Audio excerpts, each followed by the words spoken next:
Hey everyone, what's going on? It's Bitmonkey Jed here, and today we are going to be diving into the world of virtual machines. We will start by defining what a virtual machine is and why we would want to use a virtual machine. Then we will install and set up our own virtual machine. So let's get started. So, what are virtual machines? A virtual machine, also known as VM, is a virtual representation of a physical computer. They allow us to emulate and run multiple operating systems on one physical machine. The physical machine is known as the host machine and can host many guest machines. The host machine shares its resources such as CPU, memory, and storage to the guest machines, allowing them to utilize the hardware of the host machine. This is what allows the guest machines to emulate a real computer.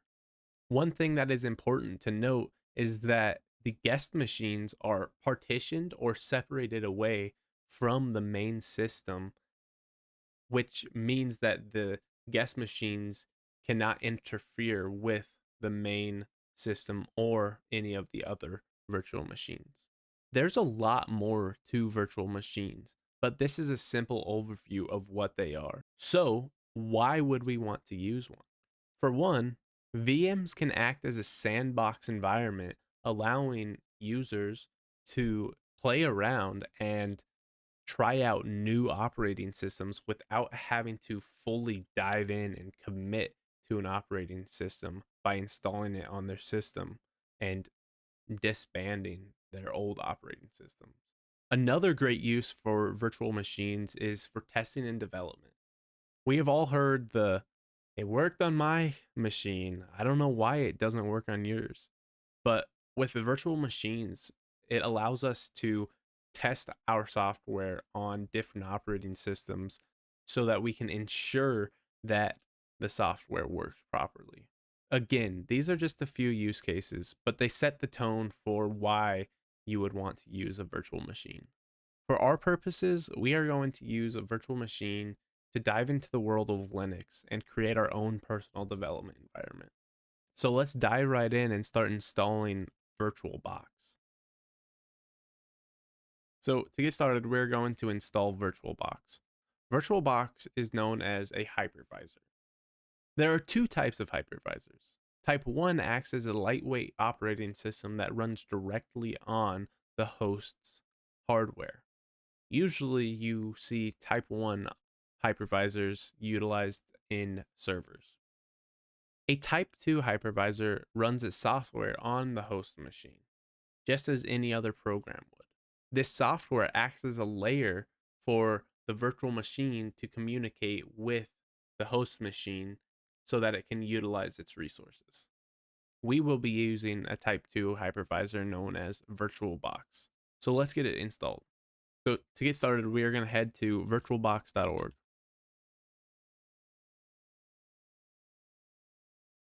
From here, you will want to go to downloads page and find the download for your given operating system. You're going to go ahead and get that installed. And then we also need one more installation. In addition to VirtualBox, we will need an operating system to install for our virtual machine. For this, we are going to be using an Ubuntu image. So we're going to go ahead and find our way over to ubuntu.com.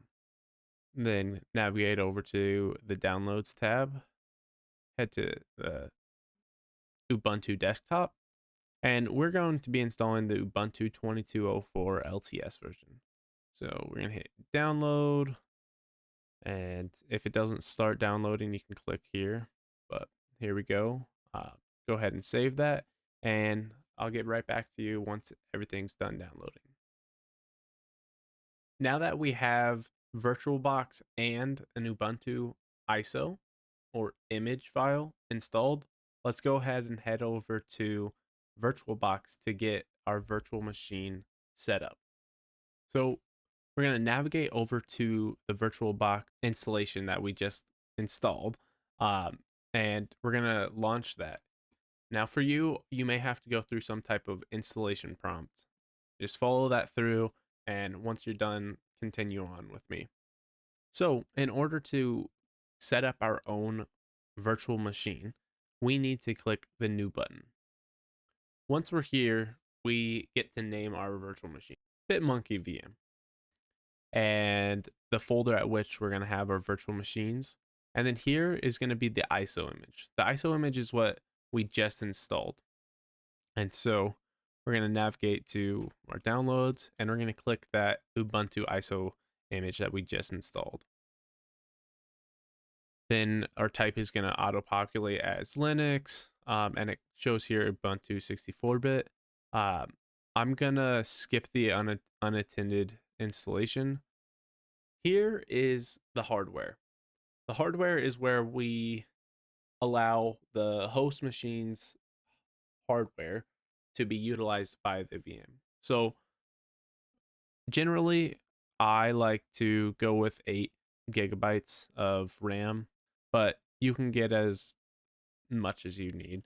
Um, and then I generally go with 4 CPU cores for my CPU. When the virtual machine is not running, the resources are not being utilized by the virtual machine, and so they're completely your host machines.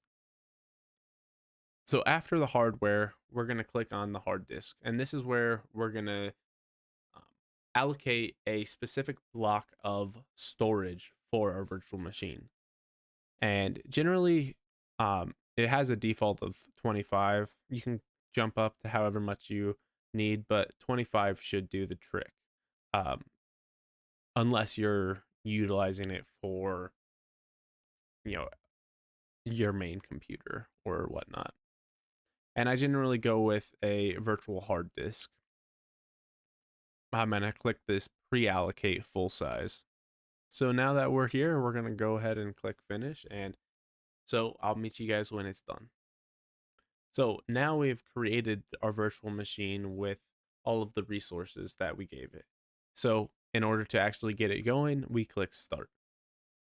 By clicking the start button, we are essentially powering on our new virtual machine. And it's going to get us set up here with a bootloader. We're going to go ahead and try or install Ubuntu just by hitting enter. So once you get past the loading screen, you will be prompted with an install screen for Ubuntu. This is just as any other install screen on Windows or Linux or Mac OS, for instance. So you're going to go ahead and follow this through. And if you don't want to install the virtual machine quite yet, you can click this little try Ubuntu, which allows you to try out the virtual machine before actually installing it. But we're going to go ahead and click install and then just follow the prompt.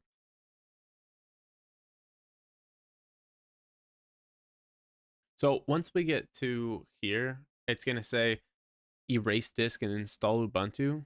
Now, this isn't going to erase your whole host device disk. This is going to take that 25 GB of storage that we allocated for our virtual machine and start to partition it and create our virtual machine's hard disk.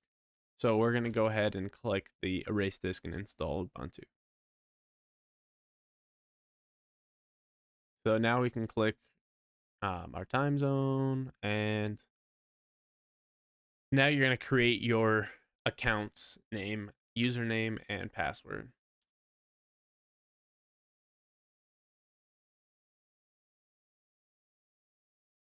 And choose a hard password. All right, the installation is complete. So we're just going to go ahead and restart. So there we have it. We just got our own Ubuntu virtual machine installed. Go ahead and sign in.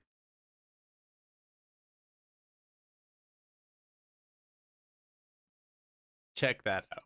That's pretty cool. We installed our own virtual machine, an Ubuntu virtual machine that we will be using to pave the way for building our own personal development environment. Now that sounds pretty sweet. Go ahead and play around within this new Ubuntu virtual machine and explore. There's endless possibilities. So there you have it. We just installed our own virtual machine. That's pretty awesome. This is going to be used as our launch pad in developing our own personal development environment. It's going to be a lot of fun. The next video, we are going to be talking about the basics of the Linux command line. So if you liked this video, go ahead and like and subscribe and leave a comment down below. It'd be greatly appreciated. But until next time, you guys have been awesome. Please have a good one.